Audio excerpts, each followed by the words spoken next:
Die Boesem Vriendinne projek van Solidariteit Help in Hand is seker een van die projekte wat vir my die naaste aan die hart lê.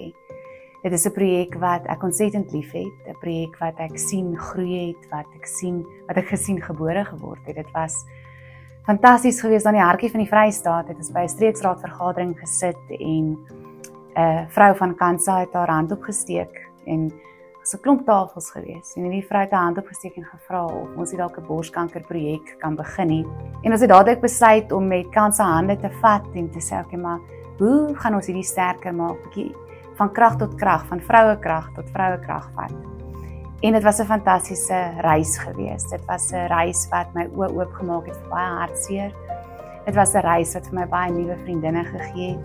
Dit was 'n reis wat ek nooit in my lewe sal vergeet nie en ek hoop ek is bevoorreg genoeg om nog vir baie jare op hierdie projek te kan werk en saam met Chandray en die span ook te kan deel in die suksesse en die vreugdes wat die vrouens ook in hulle lewe ervaar.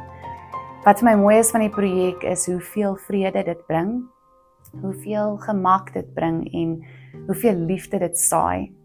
Elke keer wat 'n vrou vir ons 'n paar gebreide borste kom aflewer of wanneer ek sien dit word oorhandig, dan sal altyd 'n ou sjokolade by of 'n strikkie of 'n kaartjie of iets wat dit net 'n klein bietjie meer spesiaal maak. Mens kan werklik sien in elke steek hoeveel liefde daarin gegaan het en dit bly vir my 'n besonderse voorreg om te sien dat van waar die projek gekom het 4 jaar terug tot waar sy nou trots en gesond staan. Maar ja, dit is mense wat saam staan, is mans wat omgee, dis vrouens wat in mekaar glo, mekaar ondersteun. En dit is 'n pragtige projek, is 'n projek wat nodig was. Dit was nodig geweest vir my om in die Vrystaat te wees op daai dag en dit was nodig geweest vir daai tannie om op te staan en dit was nodig geweest vir die projek om gebore te raak sodat ons vrouens weer nuwe geboorte kan vind in hulle geloof en in hulle welstand, maar ook in hulle gesondheid. Ek bid vir elke vrou wat deur hierdie reis moet gaan. Ek bid vir die projek en ek weet ons sal geseënd wees.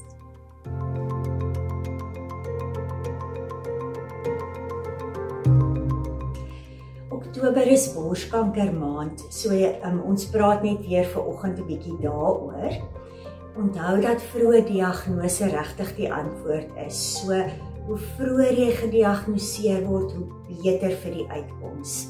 Ons het gepraat van tevore oor mammogramme wat ons doen vanaf ouderdom 40 en dan ook borsselfondersoeke sodat wanneer jy iets optel, jy na jou dokter toe kan gaan om dit te laat ondersoek. As die diagnose van borskanker dan gemaak is dit belangrik om in 'n span behandel te word, sodat die span sal sit en gesels oor jou spesifieke behandeling. Want onthou dit hang af van die tipe borskanker en van die stadium borskanker wat jy het, watter behandeling jy gaan kry. Behandeling mag insluit chirurgie, chemoterapie, radioterapie, antihormoon of endokriene terapie en dan van die nuwer medikasies soos byvoorbeeld immunoterapie. Ons oorweeg ook altyd pasiënte vir studies.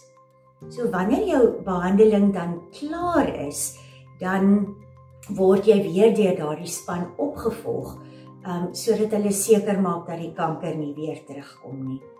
Onthou dat as 1 uit 8 vroue borskanker kry, dit baie belangrik is om wel seker te maak dat jy nie gediagnoseer word nie. Die 5 jaar oorlewing van borskanker deesdae is meer as 90%.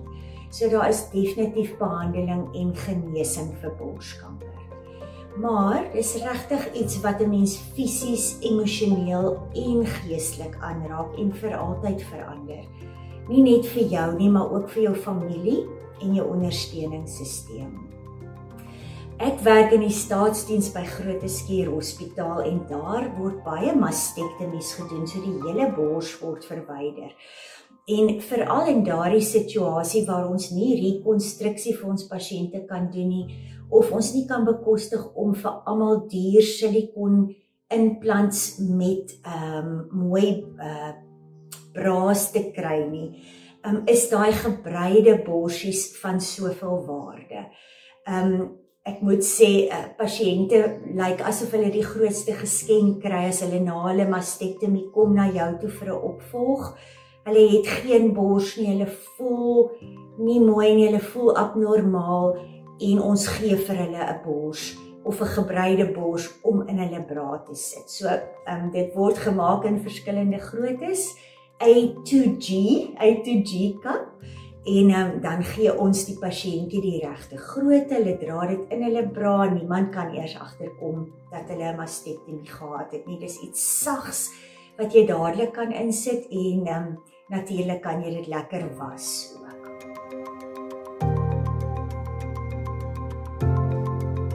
Toe my man gediagnoseer was met kanker so 5 jaar terug, dat dit 'n massiewe effek het, nie net op die persoon wat gediagnoseer is nie, maar dat dit effek het op die hele familie. Dit het selfs 'n effek op mense vriendekring. Met ander woorde, hoe kan jy 'n boesemvriendin wees vir jou vriendin wat deur hierdie gaan? Ek het geleer dat baie mense het gevra, wat kan ek vir jou doen? Is daar iets wat ek vir jou kan doen? En meeste van die tyd is daar regtig nie iets wat ons vir mekaar kan doen nie, maar wat ek geleer het, is 2 goed. Is om die persoon op te dra aan die Here, om vir hulle te bid, selfs wanneer die gebedsversoeke nie eens meer van hulle kant af kom nie. Dis die eerste ding. En die tweede ding is teenwoordigheid. Teenwoordigheid fisies, ja, om fisies net daar te wees. Mense het nie altyd die woorde nie, mense het veral nie die antwoorde nie, maar ek het geleer teenwoordigheid maak 'n groot verskil.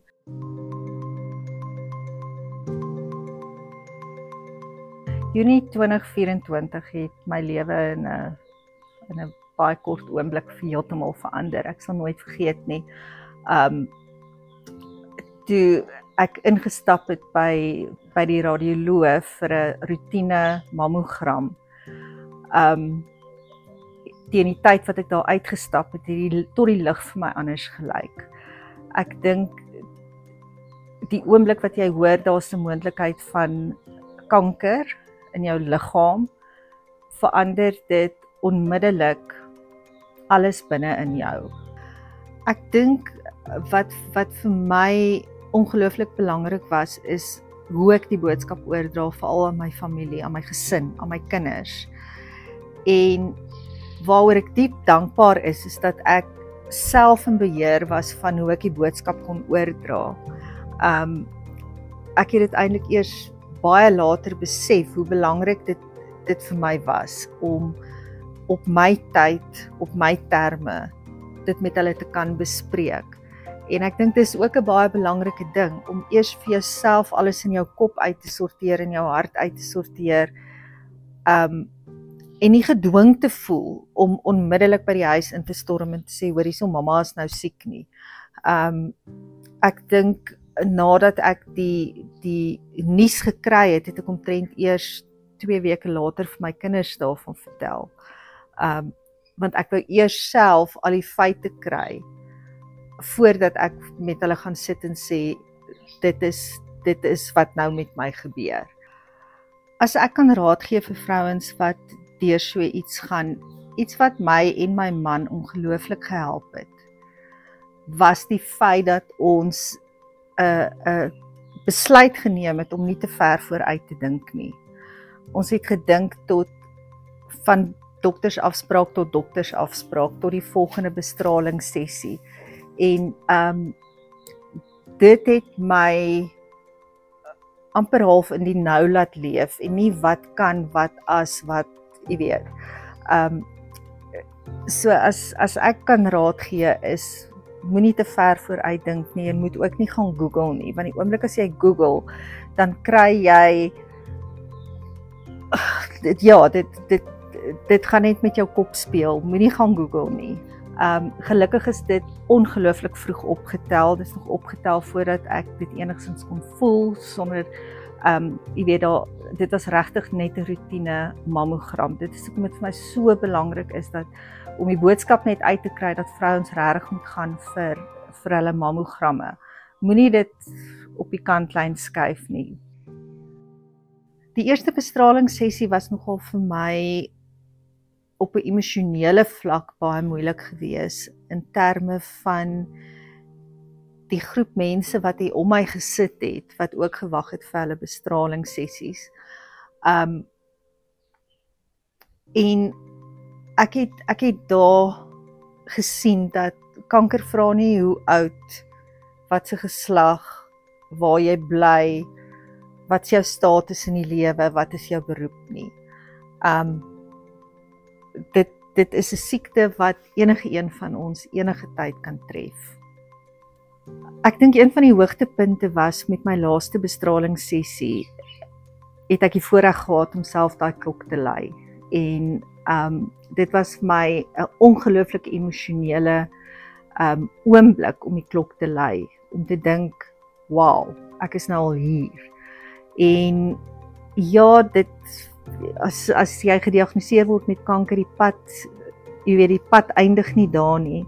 Daar's nog gereelde opvolgondersoeke met die radioloog sowel as met jou eie onkoloog. En ek het nou Junie 2025 het ek my jaarondersoek gehad en al die toetse gedoen ensovoorts, en ek is diep dankbaar om te weet dat ek nog okay is. En maar my hart is, ek onthou die oggend toe ek die klok lei, het ek vir mense om my ook gekyk en gedink, sjoe, ek hoop hulle almal kry die geleentheid om daai klok te lei, soos wat ek dit kon doen.